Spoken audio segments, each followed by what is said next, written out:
Seri 3 Pedang Kayu Harum. Dewi Maut. Cerita, Ho Ping Hu. Audiobook, novel silat. Bab 10. Gerakan mereka makin lama makin cepat sehingga sukarlah bagi orang biasa untuk dapat mengikuti bayangan-bayangan yang sudah menjadi satu itu. Kui Kinta dan para sutenya memandang kagum karena sebagai ahli-ahli silat tingkat tinggi mereka pun dapat melihat betapa ketua mereka mengerahkan tenaga dan kepandaian, dan betapa putra ketua mereka itu melawan dengan kekuatan yang tidak kalah hebatnya.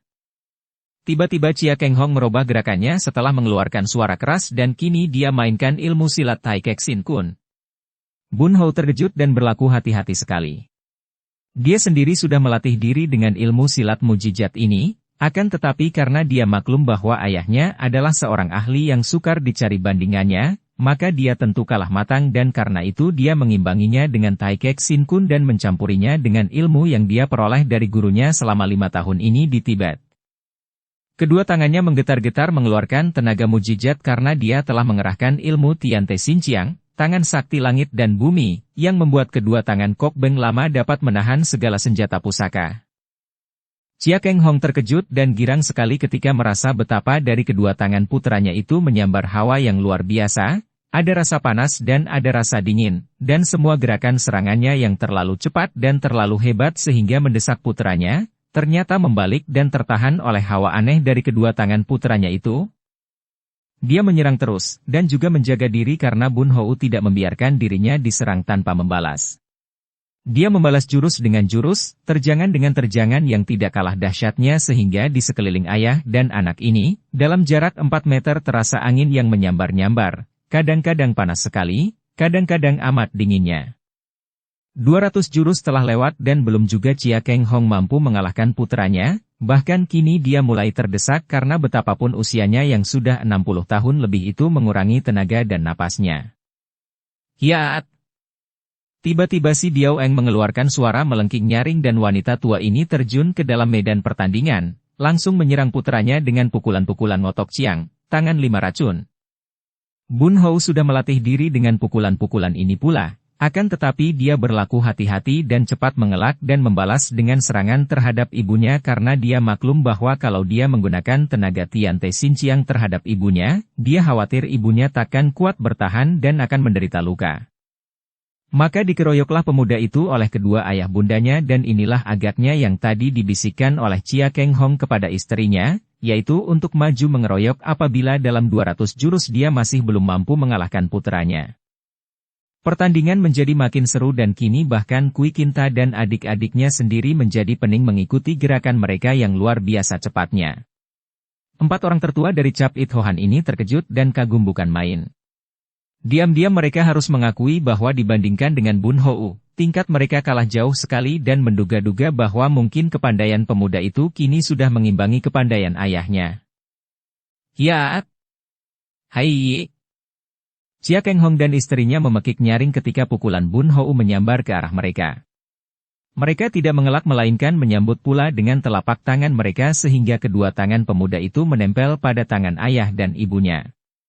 Suami istri itu mengerahkan tenaga dan tubuh Bun Hou terangkat, kedua tangannya masih menempel di tangan ayah bundanya dan kakinya ditarik ke atas. Ah! Suami istri itu mengerahkan tenaga dan melemparkan tubuh putra mereka dengan dorongan keras. Tubuh Bun Hou terlempar ke atas, akan tetapi bukannya terbanting jatuh, sebaliknya malah berjungkir balik di udara, sampai 2 kali dan ketika tubuhnya melayang turun, kedua kakinya sudah mengancam pundak kedua orang tua mereka. Ih! Si Biao Eng memekik kaget dan cepat dia menangkap kaki yang hendak menotok pundaknya itu. Juga Keng Hong menangkap kaki kedua dan kembali mereka mendorong kedua kaki itu ke atas. Kini Bun Hou terlempar jauh dan dia berjungkir balik lagi, dan hinggap di atas lantai dengan kedua kakinya agak dibengkokkan. Pada saat itu, ayah bundanya sudah meloncat ke atas dan membalas dengan serangan kaki dari atas. Ini memang merupakan jurus yang amat berbahaya dan yang tadi sudah dipergunakan oleh Bun Hou dengan baik sekali sehingga kalau saja bukan ayah bundanya yang diserang, tentu akan roboh terkena totokan ujung kakinya. Kini ayah bundanya menyerang dengan berbareng. Bun Hou terkejut, akan tetapi dia pun dapat menangkap dua buah kaki, masing-masing sebuah dari ayah bundanya dan tanpa menanti kaki kedua menyerang, dia sudah melemparkan ayah bundanya dengan pengerahan tenaga sinkang. Kakek dan nenek itu terlempar dan berjungkir balik seperti yang dilakukan putra mereka tadi. Mereka hinggap di atas lantai dan memandang dengan wajah berseri dan kagum. Jaga ini! Tiba-tiba Chia Keng Hong berseru keras dan dia sudah menerjang lagi sendirian dan mengirim pukulan ke arah putranya. Bun Hou cepat menangkis dan kembali bertemulah lengan mereka. Duh! Bun Hou terkejut karena lengannya melekat pada lengan ayahnya dan dia merasa tenaga sedotan hebat sekali. Tahulah dia bahwa ayahnya telah menggunakan Tikai Beng, ilmu yang paling hebat dan mujizat dari ayahnya. Wutplak! Dia mengerahkan tenaga, membuat gerakan memutar dan cepat sekali jari tangannya menotok ke arah dada ayahnya. Totokan maut yang amat berbahaya dan pada saat Chia Keng Hong menangkisnya, Bun Hou telah berhasil melepaskan lengannya yang menempel tadi. Chia Keng Hong terkejut dan heran, kembali menyerang dan setiap kali lengan mereka bersentuhan, dia menggunakan Tikai Beng, akan tetapi selalu Bun Hou dapat melepaskan bagian tubuhnya yang melekat pada tubuh ayahnya. Akhirnya mengertilah Chia Keng Hong bahwa Tikai Beng tidak lagi mampu mengalahkan pemuda itu, maka dia meloncat ke belakang dan berkata, "Cukup." Bun Hou maju dengan muka gembira. "Bagaimana pendapat ayah dan ibu? Luluskah aku?" "Engkau hebat, aku tidak lagi mampu menandingimu, Hou Uji, anak Hou." Si Biao Eng berseru gembira. "Aku girang sekali melihat bahwa gurumu telah membimbingmu sehingga engkau bahkan dapat menghadapi Tikai Beng. Engkau tahu mengapa aku tidak menurunkan ilmu itu kepadamu, anakku?" Chia Keng Hong berkata, "Aku mengerti, ayah. Ilmu itu hanya dapat diturunkan kepada satu orang saja, dan ayah sudah memberikannya kepada Su Heng Yap Kun Liong. Aku tidak merasa iri, ayah." "Bagus, kalau engkau sudah mengerti. Sekarang coba kau bersilat pedang, hendak kulihat sampai di mana kemajuanmu." Ayah dan ibu itu sudah mandi keringat ketika mengeroyok Bun Hou tadi, akan tetapi Bun Hou hanya berkeringat di leher dan dahi saja, dan sama sekali tidak kelihatan lelah. Dia mengangguk, meloncat ke tengah ruangan, mencabut pedangnya dan mulailah dia bersilat pedang. Mula-mula Kui Kinta dan 3 orang sutenya masih dapat mengenal gerakan pedang yang indah dari ilmu pedang Chin Ling Pai yang juga mereka kuasai. Kemudian meningkat kepada ilmu pedang Siang Bok Kiam Sut yang gerakannya membuat pedang itu berubah menjadi gulungan sinar yang selalu bersilang-silang dan memang keistimewaan ilmu pedang Siang Bok Kiam Sut adalah gerakannya yang bersilang. Akan tetapi ketika makin lama Bun Hou mempercepat gerakannya dan merubah ilmu pedangnya, 4 orang murid tertua dari Chin Ling Pai itu menjadi bengong karena selain mata mereka menjadi silau, juga mereka tidak mampu lagi mengenal ilmu pedang yang dimainkan oleh Bun Hou.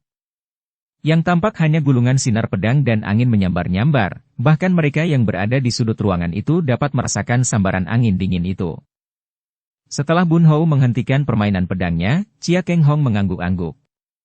Tadi dia sudah saling berbisik dengan istrinya bahwa ilmu kepandaian putra mereka itu sudah cukup tinggi dan boleh diandalkan untuk putra mereka pergi menentang bahaya mencari dan merampas kembali pusaka Chin Ling Pai.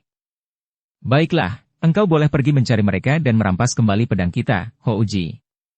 Akan tetapi ingatlah baik-baik bahwa hanya ilmu silat tinggi saja masih belum cukup kuat untuk menjaga diri. Engkau harus berhati-hati terhadap segala macam tipu muslihat lawan yang curang dan untuk menghadapi itu bekalnya hanyalah ketenangan dan kewaspadaan."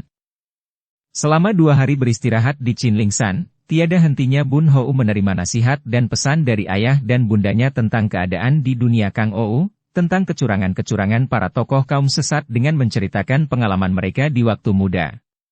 Biarpun putranya itu sudah pula mewarisi ilmu pukulan beracun ngotok ciang, akan tetapi karena maklum betapa banyaknya ahli tentang racun di dunia kaum sesat, si Biao Eng lalu memberikan tusuk kondenya yang berbentuk bunga bue kepada putranya.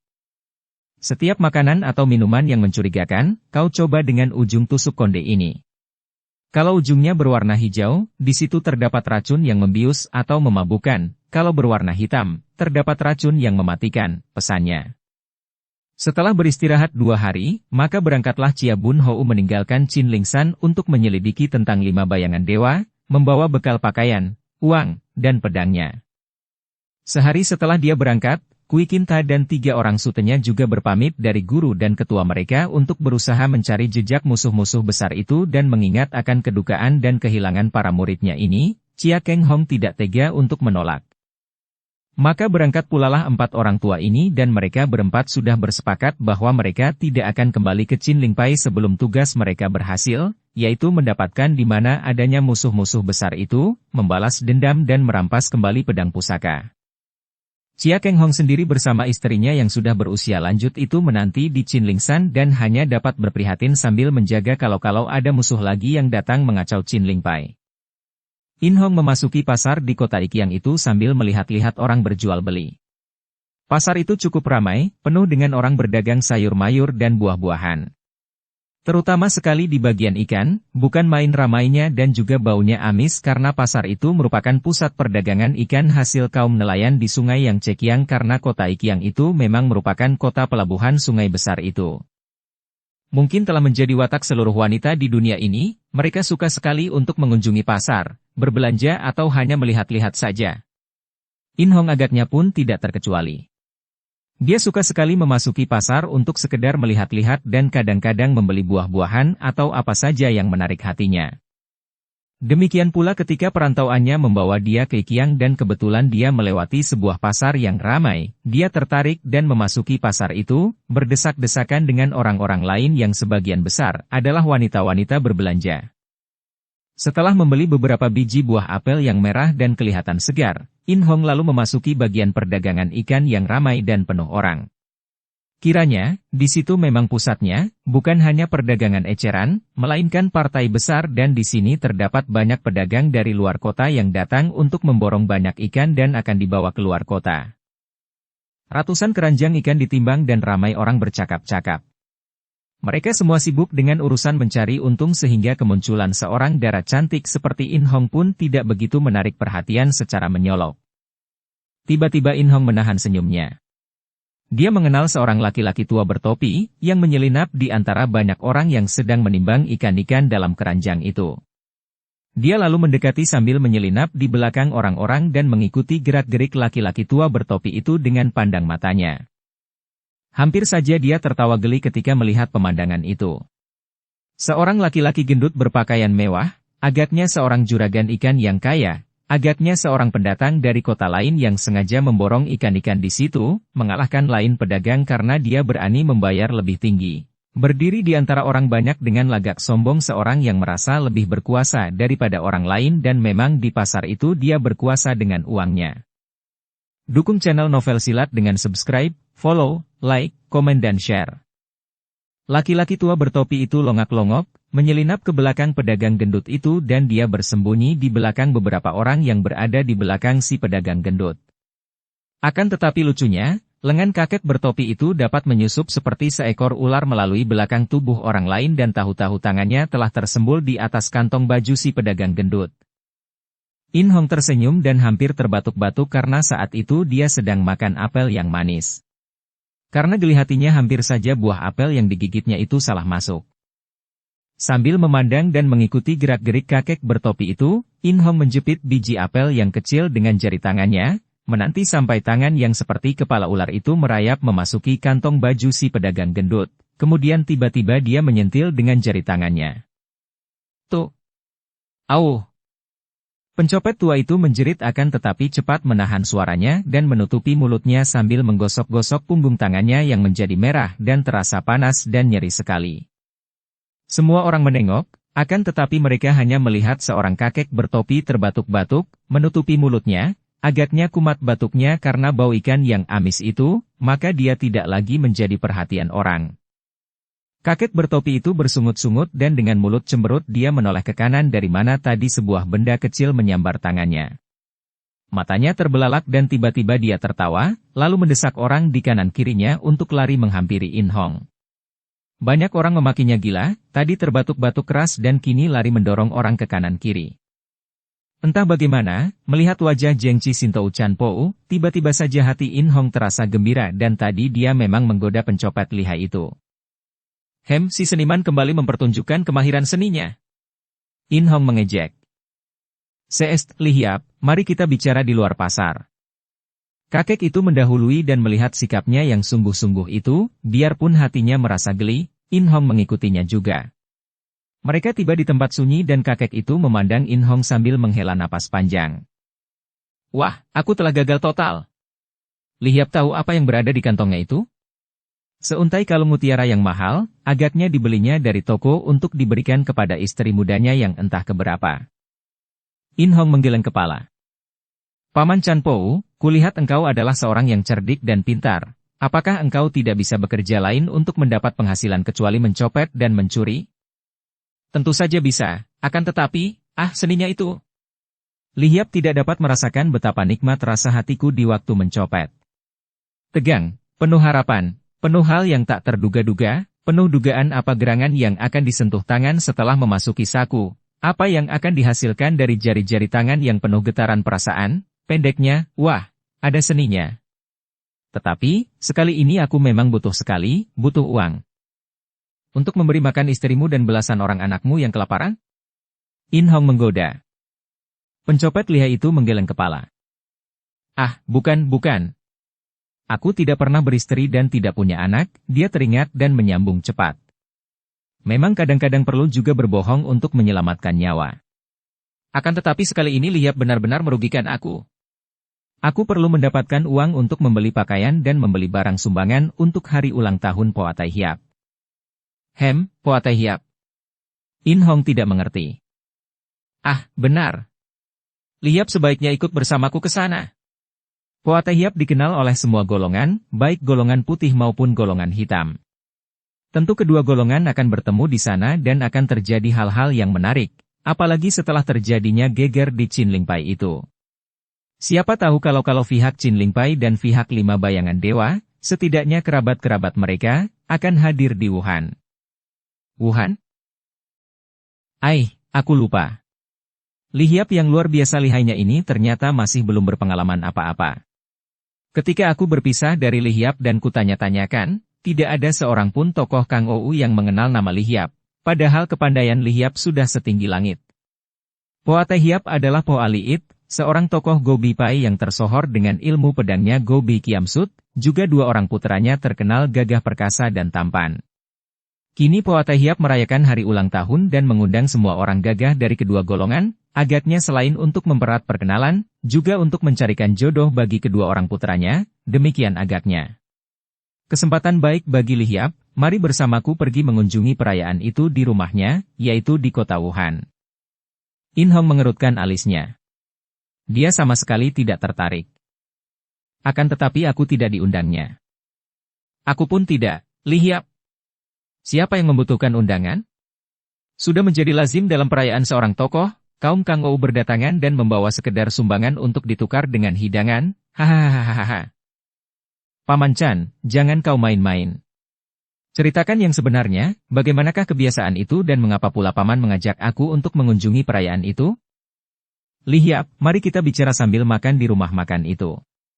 Ayam panggangnya enak sekali dan perutku sudah lapar. Kita duduk makan sambil bercakap-cakap, lebih enak daripada berdiri begini, bukan? In Hong mengangguk dan setelah tiba di dekat restoran, Chan Po berbisik. Bekal uang emas dan perak Li Hiap itu masih ada, bukan? In Hong memandang tajam dan mengangguk. Syukurlah, aku sedang tidak mempunyai uang sama sekali, si pencopet berkata menyeringai. In Hong tersenyum. Hidup menjadi ramai dan gembira kalau dekat dengan tukang copet ini. Mereka makan minum sambil bercakap-cakap atau lebih tepat lagi, In Hong mendengarkan penuturan tukang copet itu. Wah, banyak yang terjadi semenjak kita berpisah, Nona, katanya, kadang-kadang menyebut Xiao Chia, Nona, dan kadang-kadang menyebut Li Hiap, pendekar wanita. 5 bayangan dewa telah mengumpulkan tokoh-tokoh dunia hitam, agaknya hendak memperkuat kedudukannya. Mereka malah tidak tampak berada di sarang mereka yang dikosongkan, tentu sedang pergi ke sana-sini mengumpulkan kekuatan. Dan belum terdengar ada gerakan apa-apa dari Chin Ling Pai. Akan tetapi keadaan dunia Kang Ou panas dan tegang, seolah-olah menanti terjadinya bentrokan yang hebat sebagai akibat dicurinya Siang Bok Kiam dari golongan putih oleh golongan hitam. Maka, perayaan di rumah Poa Liit ini merupakan kesempatan baik untuk melihat-lihat. Nona lihai sekali, sayang kalau tidak bertemu dengan tokoh-tokoh dan datuk-datuk dunia Kang Ou. Marilah pergi bersamaku, Li Hiap, asal engkau suka menanti sebentar. Aku akan mencari uang dulu untuk membeli pakaian baru dan barang hantaran. Dengan mencuri? Chan Po menggeleng. Hanya menggunakan seni memindahkan barang orang yang lengah. In Hong tersenyum. Aku mau pergi bersamamu untuk melihat-lihat, akan tetapi dengan janji bahwa selama engkau melakukan perjalanan dengan aku, engkau dilarang mencopet atau mencuri, dengan istilah apapun hendak kau namakan. Aku mempunyai cukup uang untuk membeli pakaianmu dan sekedar barang hantaran. Jengci Sintou Chan Po menjadi berseri mukanya dan matanya bersinar-sinar. Bagus. Aku girang sekali, Li Hiap. Soal berhenti bekerja sementara waktu tidak mengapa. Akan tetapi melakukan perjalanan dengan Li Hiap, hadir di sana bersama Li Hiap merupakan kehormatan besar sekali bagiku. Jengci Sintou Chan Po adalah seorang perantau yang selamanya hidup membujang. Mudah mencari uang dengan jalan menggunakan kepandaiannya yang lihai, akan tetapi mudah pula membuangnya. Dia sudah bosan akan segala macam kesenangan, dan kebiasaannya mencopet atau mencuri hanya untuk memenuhi kegatalan tangannya saja. Bahkan seringkali, hasil dari pencuriannya itu dia bagi-bagikan kepada orang miskin tanpa mereka ketahui pula, dan dia tetap tinggal miskin. Kini, bertemu dengan seorang dara yang memiliki kepandaian amat hebat dan dia sudah menyaksikan ini, dia menjadi tertarik dan suka serta sayang sekali seperti rasa sayang seorang ayah kepada anaknya. Ada sesuatu yang menarik pada diri gadis ini, entah sikapnya yang dingin, ketidakacuhannya terhadap dunia, kecantikannya yang luar biasa atau kepandaiannya yang amat tinggi itu. Pendeknya, Chan Po merasa girang sekali dapat berkenalan dengan dara ini, apalagi mendapat kesempatan untuk melakukan perjalanan bersama dan mengunjungi perayaan bersama.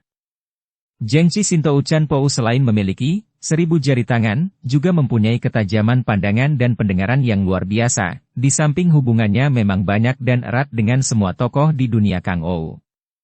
Maka segala keterangan yang diberikannya kepada In Hong mengenai Po Liit di Wuhan itu tidak banyak selisihnya dengan kenyataan. Po Liit adalah seorang tokoh dari partai Gobhipai yang besar dan terkenal. Sudah belasan tahun dia tinggal di Wuhan, membuka perusahaan Piao Kiok, pengawal barang kiriman atau pelancong, yang memakai nama Gobi Semeng, 3 pendekar Gobi, dan karena hubungannya dengan semua pihak di dunia Kang Ou, baik dari kalangan pendekar maupun golongan penjahat amat eratnya, maka selama dia menjalankan pekerjaannya ini tidak ada yang mau mengganggu. Para penjahat tidak ada yang mau mengganggu semua barang kawalannya, karena selain amat berbahaya bermusuhan dengan Po Liit dan 2 orang putranya yang memiliki kepandaian tinggi, juga setiap kali mereka minta sumbangan kepada Piao Kiok ini pasti akan dipenuhi.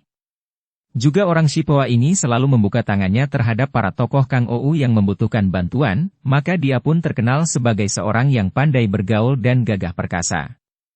Seperti telah diceritakan di bagian depan, peristiwa pencurian Siang Bok Kiam dari Chin Ling Pai dan pembunuhan atas diri anggota-anggota Cap It Hohan menggegerkan dunia Kang Ou dan tentu saja ada pihak yang membela Chin Ling Pai, ada pula yang membela 5 bayangan dewa.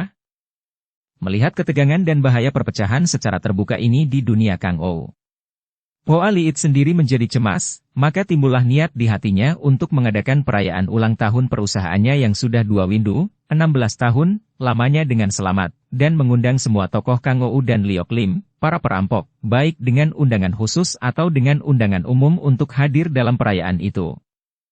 Di samping untuk membuarkan suasana tegang di antara orang Kang Ou di daerahnya yang akan mengganggu pekerjaannya, juga pendekar yang menjadi Piausu ini ingin sekali bertemu dengan sahabat-sahabat lama, para tokoh besar di dunia persilatan dengan maksud mencarikan jodoh bagi kedua orang putranya yang sudah lebih dari dewasa. Po Liit adalah seorang duda dengan 2 orang anak laki-laki yang mewarisi ilmu kepandaiannya, bahkan selama bertahun-tahun ini kedua orang putranya itulah yang mewakili dia melakukan pengawalan terhadap barang-barang kiriman yang berharga. Yang pertama bernama Po Kim Chai, seorang pemuda berusia 25 tahun, bertubuh tinggi besar seperti ayahnya, tampan dan gagah seperti tokoh sejarah Busyong, sikapnya kasar, terbuka dan jujur. Adapun putra kedua bernama Po Kim Sui, tubuhnya sedang dan wajahnya tampan halus seperti mendiang ibunya, juga seperti kakaknya, amat lihai bermain silat pedang Gobei Kiamsut, hanya sikapnya berbeda dengan kakaknya, dia halus dan agak pendiam. Pada hari yang ditentukan untuk perayaan itu, sejak pagi sekali 2 orang pemuda itu sudah menyambut datangnya para tamu di ruangan depan, sedangkan ayah mereka menyambut di bagian dalam, mempersilakan para tamu duduk dan tentu saja hanya para tokoh besar yang dipersilakan duduk di bagian kehormatan, yaitu tempat teratas di dekat tempat duduk tuan rumah. Beberapa orang pimpinan Piao Kiok itu, para pembantu keluarga Poa, menerima sumbangan-sumbangan yang diatur di atas meja. Dan tepat seperti diduga semula, banyak sekali tamu yang datang, dan kedatangan mereka itu bukan semata-mata karena hubungan perkenalan mereka dengan Poa Piausu, akan tetapi terutama sekali terdorong oleh keinginan mereka menemui tokoh-tokoh dari dua golongan berhubung dengan terjadinya peristiwa menggegerkan di dunia Kangou itu, terutama sekali ketika terdapat berita angin bahwa Poa Piausu juga mengundang keluarga dari Chin Ling Pai. Jengci Sintou Chan Pou, si malaikat copet yang banyak akal itu pagi-pagi telah mengajak In Hong datang ke tempat pesta. In Hong mengenakan pakaian bekalnya yang agak baru dan meninggalkan buntalan pakaiannya di rumah penginapan, hanya membawa pedangnya saja dan memakai burung hong kemala di kepalanya. Chan Pou yang kelihatan gembira sekali itu mengenakan pakaian baru yang dibelikan oleh In Hong dan sebelum berangkat dia berkata, "Bagus sekali. Tanpa ku perkenalkan, tentu semua orang mengenal burung hong di rambutmu itu, Li Hiap. Aku tidak hendak membawa-bawa giok Hong Pang untuk berlagak." In Hong berkata, "Perhiasan ini kupakai karena ini pemberian Subo dan aku suka memakainya. Harap kau jangan menyebut-nyebut giok Hong Pang kepada orang lain, Paman." Baik, engkau memang seorang dara yang luar biasa dan aneh, Li Hiap, mari kita berangkat." Poa Kim Chai dan Poa Kim Sui menyambut mereka dengan penuh hormat dan kedua orang pemuda itu tentu saja mengenal Jengci Sintou. "Selamat pagi, Sintou." Poa Kim Chai menyambut dengan senyum gembira. "Kami girang sekali menerima kunjungan malaikat copet, asal 1000 jari tanganmu jangan gatal-gatal di sini, Sintou." Chan Po tersenyum dan menoleh kepada In Hong. "Lihat, betapa gagah dan ramahnya putra-putra tuan rumah, Li Hiap." In Hong hanya membalas penghormatan mereka dengan mengangkat kedua tangan di depan dada dan memandang tak acuh. "Sintou, harap kau suka memperkenalkan nona ini kepada kami," tiba-tiba Poa Kim Chai berkata. "Hahaha, dia ini adalah keponakanku bernama Yap In Hong. Li Hiap, ini adalah putra pertama tuan rumah. Poa Kim Chai Kongcu dan ini adiknya, Poa Kim Sui Kongcu." Kembali In Hong membalas penghormatan mereka dan Poa Kim Sui berkata dengan sikap hormat dan halus, "Silakan Xiao Jie duduk di dalam." In Hong hanya mengangguk dan diiringkan oleh Chan Pou yang berjalan di sebelahnya dengan lagak bangga, membusungkan dadanya yang kerempeng, tidak tahu bahwa topinya agak miring di atas kepalanya sehingga dia kelihatan lucu sekali. In Hong bersikap dingin ketika tadi melihat betapa dua pasang mata tuan rumah itu memandang kepadanya dengan penuh kekaguman. Biar kalian 10 kali lebih gagah dan tampan, aku tidak peduli," bisik hatinya yang merasa tidak senang melihat pandang mata mereka itu. "Paman, engkau masih saja menyebutku Li Hiap." In Hong berbisik. Mereka sudah bersepakat untuk mengaku keponakan dan paman, akan tetapi karena pencopet itu selalu menyebut Li Hiap kepadanya, tentu saja mengertilah dua orang pemuda tadi bahwa hubungan paman dan keponakan itu hanya aku-akuan saja. Apalagi pencopet tua itu jelas begitu membanggakan dara yang luar biasa cantiknya itu. Poa Liit menyambut mereka dan karena Piausu ini sudah lama tidak pernah keluar, dia tidak mengenal Jengci Sintou yang datang bersama seorang nona muda yang cantik. Melihat gerak-gerik Chan Pou dan karena tidak mengenalnya sebagai tokoh besar, maka dia lalu mempersilakan pencopet itu duduk di ruangan biasa bersama tamu-tamu lain. In Hong menganggapnya biasa saja, akan tetapi diam-diam Chan Pou mengomel panjang pendek. "Aku boleh dia suruh duduk di sini, akan tetapi engkau? Ruangan kehormatan itu pun masih kurang layak bagimu." "PS, Paman, mengapa mengomel tidak karuan? Aku tidak ingin duduk di sana." In Hong menegur dengan hati geli, kemana bungkusan hadiah sumbangan kita?" Chan Pou mengeluarkan bungkusan itu dari balik jubahnya. "Kalau kita tidak diberi tempat di sana, aku juga tidak akan menyerahkan ini." "Hus, Paman Chan, engkau membikin kita malu saja. Hayo cepat berikan barang sumbangan itu kepada penjaganya. Lihat, setiap orang yang datang, menyerahkan bungkusan, akan tetapi kita sendiri tidak." Si penjaga sudah sejak tadi memandang ke arah kita saja. Ucapan gadis ini memang benar.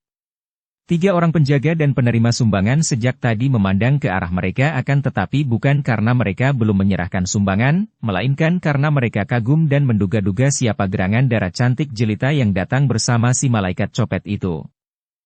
Sambil bersungut-sungut Chan Po bangkit berdiri, akan tetapi pada saat itu terdengar suara berisik mengikuti masuknya sepasang tamu baru yang menarik perhatian.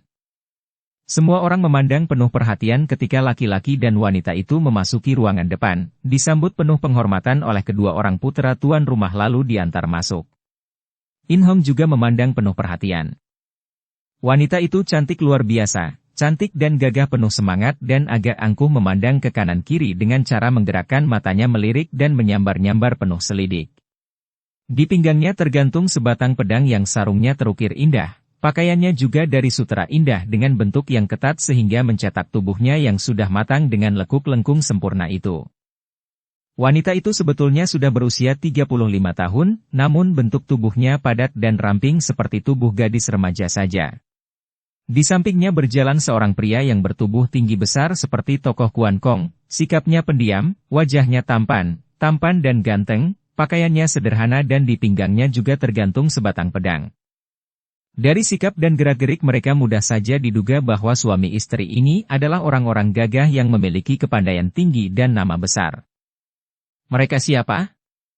In Hong tertarik sekali dan bertanya kepada Chan Po ketika rombongan suami istri ini menyerahkan sebuah bingkisan kepada para penjaga penerima sumbangan. Engkau tidak mengenalnya? Ya, sampai lupa aku siapa engkau yang sama sekali belum mengenal orang-orang Kang Ou. Wanita gagah itulah putri ketua Chin Ling Pai, kepandaiannya hebat bukan main dan pria itu adalah suaminya, seorang yang lihai bernama Lie Kong Tek. Mereka tinggal di dekat kota ini, yaitu di Xinyang, dekat Sungai Huai, di kaki Bukit Tapiesan, terhitung tetangga dengan kota ini. Merekalah yang menjadi sumber perhatian karena mereka keluarga Chin Ling Pai. In Hong tidak mendengarkan lagi dan memandang kepada wanita itu penuh perhatian. Kiranya itulah putri ketua Chin Ling Pai dan dia teringat akan pertemuannya dengan kakak kandungnya. Dia dijodohkan dengan putra Chin Ling Pai? Tentu adik dari wanita cantik ini. Siapa namanya? Dia mengingat-ingat dan akhirnya teringat juga, nama putra Chin Ling Pai itu adalah Chia Bun Ho. Siapa namanya? Dia berbisik lagi. Nama siapa? Putri Chin Ling Pai itu? Dia hanya terkenal sebagai Nyonya Hiei. Akan tetapi aku tahu bahwa nama aslinya adalah Chia Giok Keng. Ilmu pedangnya dan ilmunya mainkan sabuk merah tidak ada tandingannya di dunia, bahkan suaminya sendiri kalah jauh dalam ilmu silat dibandingkan dengan dia. Poa Liit menyambut suami istri keluarga Chin Ling Pai itu dengan penuh penghormatan, membungkuk-bungkuk dan mempersilakan mereka duduk di tempat kehormatan. Menjilat-jilat. In Hong berkata lirih tanpa disengaja. Memang. Akan tetapi biarlah, tunggu saja. Malaikat copet itu membawa bungkusan hadiahnya dan melangkah. Kemana kau? Menyerahkan hadiah, kau tunggu di sini. Dia lalu pergi, diikuti pandang mata In Hong. Gadis ini menduga bahwa si pencopet tentu akan melakukan sesuatu, entah apa, karena dia dapat melihat ini dalam sikapnya yang begitu bersungguh-sungguh dan agaknya dia mendongkol atau marah sekali melihat betapa tuan rumah menyambut tamu lain begitu menghormat dan menjilat sedangkan mereka berdua dilempar ke tempat tamu biasa. Dia melihat Chan Po menghampiri meja tempat penerima hadiah, bahkan setelah dicatatkan namanya lalu menumpuk sendiri bungkusan itu di atas meja di antara hadiah-hadiah lain, dan pencopet itu bercakap-cakap dan beramah tamah dengan para piausu yang menjaga di situ, menuding dan agaknya memeriksa nama-nama pada kartu nama yang terdapat di bungkusan-bungkusan hadiah itu. Kemudian, sambil tersenyum-senyum ramah ia mengangguk, kemudian meninggalkan meja itu, bukan untuk kembali kepada In Hong, melainkan untuk menuju ke ruangan kehormatan di atas. Poa Liit memandangnya, akan tetapi dia mengangguk dan menuding ke arah seorang nenek tua yang duduk juga di ruangan kehormatan itu bersama seorang gadis remaja cantik yang melihat pakaiannya adalah seorang gadis suku bangsa Tibet. Poa Liit mengangguk karena si pencopet itu menyatakan hendak menemui nenek itu yang tentu saja adalah seorang tokoh besar yang dikenal baik oleh tuan rumah. Nenek itu bukan lain adalah Go Bisinko. Seorang tokoh di Gobisan yang terkenal sekali sebagai seorang datuk golongan hitam. Nenek ini usianya sudah 70 tahun lebih, tubuhnya sudah agak bongkok, Pakaiannya dari sutera serba hitam dan tangan kanannya memegang sebatang tongkat butut, wajahnya bengis penuh keriput dan sepasang matanya hampir tidak nampak bersembunyi di dalam rongga mata yang cekung, mulutnya seringkali bergerak-gerak seperti orang makan dan bibirnya sudah nyaprut, karena mulut itu tidak bergigi lagi. Di dekatnya duduk seorang gadis cantik sekali, usianya baru 15 tahun, berpakaian seperti gadis Tibet, dan kecantikannya adalah kecantikan khas bangsa Tibet sehingga amat menarik perhatian. Gadis itu kelihatan diam dan bahkan agak berduka yang ditekan-tekankan, dan dia kelihatan takut kepada nenek itu yang memperkenalkannya sebagai muridnya. Sungguh berbahagia sekali hidupku, dapat bertemu dengan seorang tokoh besar yang namanya menjulang tinggi sampai ke angkasa. Lo Qianpue tentulah Gobi Sinkou yang namanya terkenal di 4 penjuru dunia bukan? Xiao Te sudah menduga bahwa sebagai tokoh Gobi, pasti Lo Qianpue akan datang menghadiri perayaan seorang tokoh Gobi Pai. Perkenankan Xiao Te, Zhengqi Sintou Chanpo mengaturkan selamat datang dan hormat. Gobi Sinkou yang sudah tua sekali itu memandang dengan matanya yang hampir tidak tampak bersembunyi di balik lipatan-lipatan kulit. Dia senang juga menyaksikan sikap ramah luar biasa dari laki-laki yang mukanya kelihatan ramah menyenangkan ini, apalagi ketika mendengar julukannya. Kau pencopet? Hehehehe, pencopet yang ramah. Duduklah di sini, matamu awas benar dapat mengenal aku. Gobi Sinkou yang biasanya galak itu kini menjadi lunak hatinya oleh sikap Chanpo. Chanpo mengaturkan terima kasih dan duduklah dia di atas ruangan kehormatan itu dan sebentar saja In Hong dari jauh melihat dia asyik bercakap-cakap sekali dengan nenek itu, bahkan si gadis Tibet yang cantik manis itu pun terbawa-bawa dalam percakapan. In Hong tersenyum di hatinya. Memang dia tahu betapa pandainya, pamannya, tukang copet itu dalam pergaulan, pandai menarik hati orang dan pandai pula bersahabat. Sampai lama mereka bercakap-cakap, kadang-kadang diseling pencopet itu tertawa dan memandang kepada si nenek dengan sinar mata kagum penuh pujian, bahkan nenek itu pun kadang-kadang tersenyum lebar. Juga In Hong melihat betapa mereka itu kadang-kadang melirik ke arah keluarga Qin Lingpai seolah-olah sedang membicarakan mereka itu. Setelah lama bercakap-cakap dengan nenek itu yang membuat para tamu lainnya terheran juga mengapa seorang tamu dari ruangan biasa beromong-omong begitu akrabnya dengan seorang tamu ruangan kehormatan. Akhirnya Chanpo kembali ke tempatnya dan ketika berjalan dia mengangkat muka membusungkan dada seolah-olah hendak berkata bahwa tuan rumah telah keliru menempatkan dia di ruangan biasa. Akan tetapi Po Aliit bersikap tak acuh karena dia merasa bertindak benar. Dia tidak mengenal orang bertopi itu yang datang bersama seorang gadis cantik yang juga tidak terkenal, bagaimana dia dapat menerima mereka sebagai tamu kehormatan? Juga agaknya para piausu yang mengenal orang ini menganggapnya tamu biasa, kalau tidak tentu mereka sudah melapor kepadanya agar kesalahan itu dapat dibetulkan.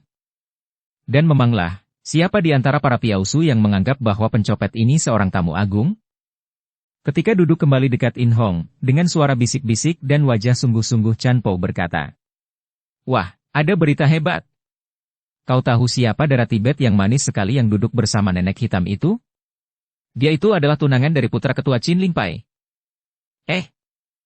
In Hong cepat menekan debar jantungnya dan bersikap biasa lagi, seolah-olah dia hanya tercengang mendengar berita penting akan tetapi yang sama sekali tidak ada sangkut pautnya dengan dirinya.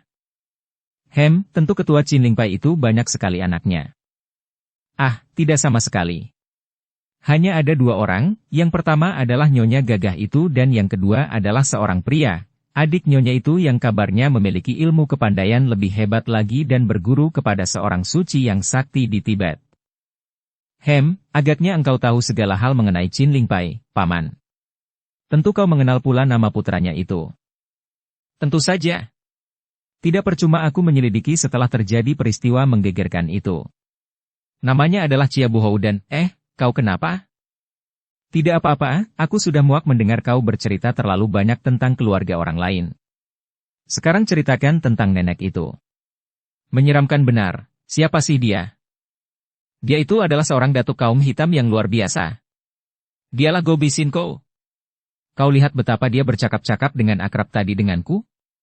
Hahaha, dia menceritakan segala hal sampai-sampai ketika secara kebetulan dia menemukan gadis Tibet yang manis itu.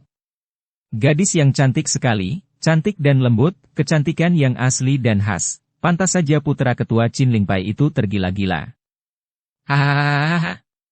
Dan sekarang pacarnya itu menjadi murid Go Bi Sin Ko, betapa lucu dan anehnya dunia ini. In Hong tidak bicara lagi, diam saja untuk menenangkan hatinya yang bergelora. Dia sendiri merasa heran mengapa hatinya menjadi panas dan sakit mendengar bahwa putra ketua Qin Lingpai telah mempunyai pacar. Dia bukan cemburu, hanya merasa terhina. Sudah mempunyai pacar, seorang kekasih gadis Tibet yang cantik manis, tidak malu untuk melamar dia menjadi calon jodoh. Hatinya panas dan dia mulai memandang ke arah keluarga Qin Lingpai yang hadir di situ tidak seperti tadi, penuh kagum, kini menjadi dingin dan disertai senyum mengejek. Gadis Tibet yang cantik manis itu memang bukan lain adalah Yalima, puteri kepala dusun yang menjadi sahabat baik Chia Bun Hou itu. Bagaimana tahu-tahu dia bisa datang sebagai tamu di tempat pesta perayaan Po Aliit bersama dengan seorang nenek iblis seperti Go Bi Sin Ko itu? Seperti telah kita ketahui, darah remaja ini hancur perasaan hatinya ketika ditinggal pergi oleh Chia Bun Hou yang harus memenuhi panggilan orang tuanya meninggalkan Tibet, kembali ke Qinlingshan. Dan lebih celaka lagi baginya, 2 hari setelah pemuda yang dicintanya itu pergi, ayahnya menyatakan bahwa dia akan diajak pergi ke Lhasa, dipersembahkan kepada seorang pangeran tua. Akan tetapi, ayah, dia membantah.